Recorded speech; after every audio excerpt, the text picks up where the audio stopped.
তো।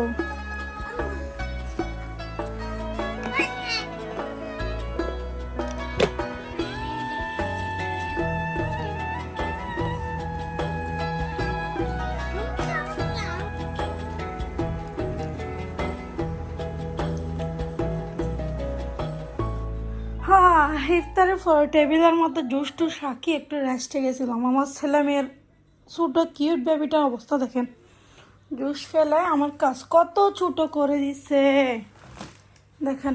এখন আমার সব ক্লিন করা লাগবে, সব কিচেনে এগুলো ইফতারে রেডি করছে তখন আর এগুলো খাইয়ে করছি।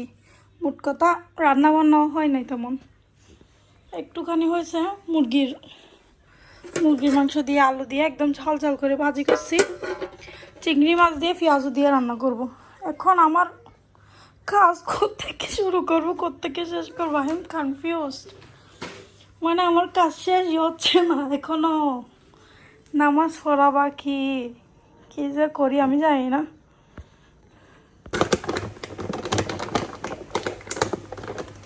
আমি দেশ থেকে আসছি পর্যন্ত চিনি কিনি ম্যাগি, কারণ ও আমাদের দুশো দোকান ছিল,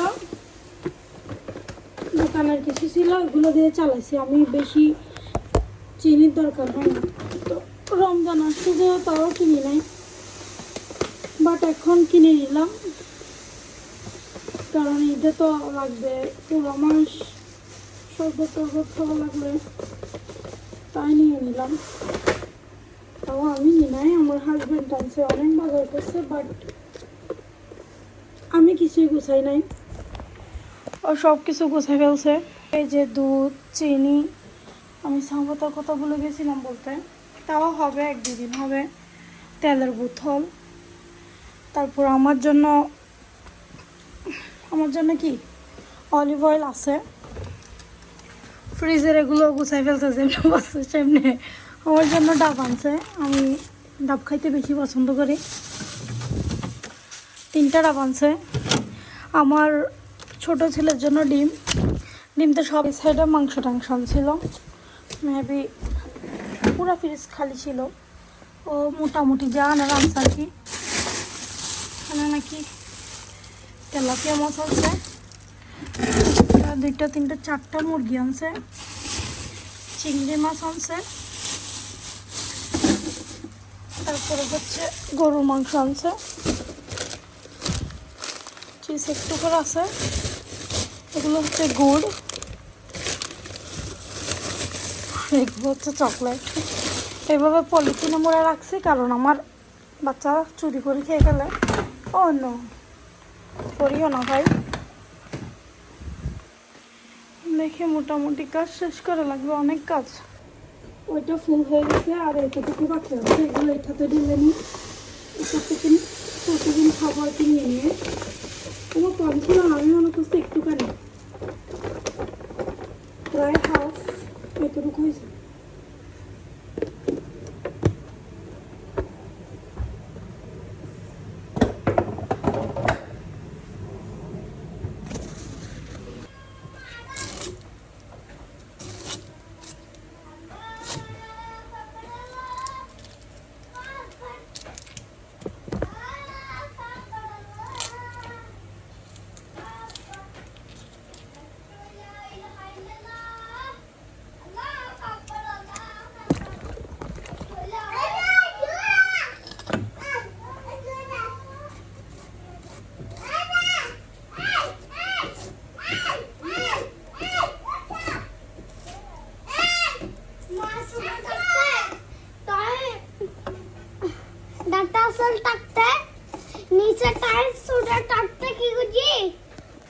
এখানে হলুদ দিছি, একটু লবণ দিব, সরি মরিচ দিব, ঝাল কোনো বেশি হয়ে যাচ্ছে নাকি,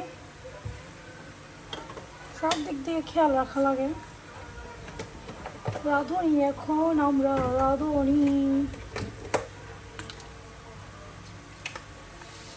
একটু লবণও দিয়ে দিই, তেল গরমে দিছি,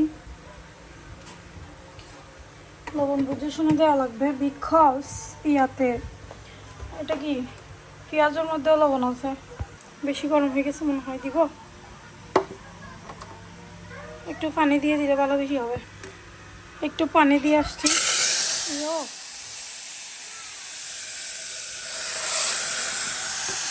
রান্না বেশি গরম হয়ে গেছে তাই এরকম।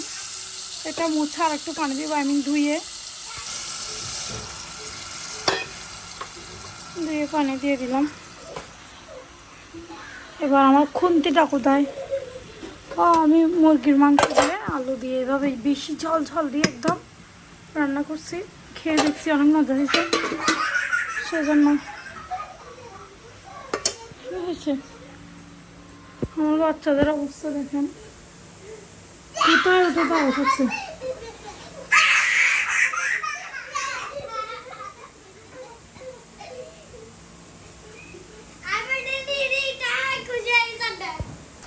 আমি কষার পরে বেগুন আর টমেটো দিয়ে আরও ভালোভাবে কষাইছি, একদম পানি নাই, শুকায় গেছে। এখন পানি দিব, তারপরে পেঁয়াজ অ্যাড করব। এখানে আমি পরিমাণ মতো ঝোল দিছি, কিন্তু লবণ চেক করা লাগবে। লবণ চেক করছি পারফেক্ট, একটু কম দিছি আর কি, ঝোলের পরিমাণ দিছি। এমনিতে লবণ বেশি দিই, যেন কোনো কিছু দিলে এটাতেই আনা হয়। পেঁয়াজ এগুলো অনেক মজা লাগছে আমার, বাকি যারা খাইছে তাদের কেমন লাগছে ওরাই জানে। ঝোল একদম টকবক করে ফুটতেছে, এখন আমি পেঁয়াজগুলো দিয়ে দিব। আমার ফেভারিট একটা খানা ফুলটি পেঁয়াজু এগুলা। জি, গানের সুর দিতে চাইও দিতে পারলাম না, বাচ্চাদের কারণে সুরটা দিতে নিয়েছি পিছন থেকে। আম্মু আম্মু করে উঠছে, হাত দেওয়া না, এতটুকুই। এখন ঢাকনা দিয়ে ঘুরে দিই এবং ছোটো করে দিই। আমি ঘরে যাব, ঘরের কি অবস্থা করছে জানি না, ভাতও প্রায় অলমোস্ট হয়ে গেছে।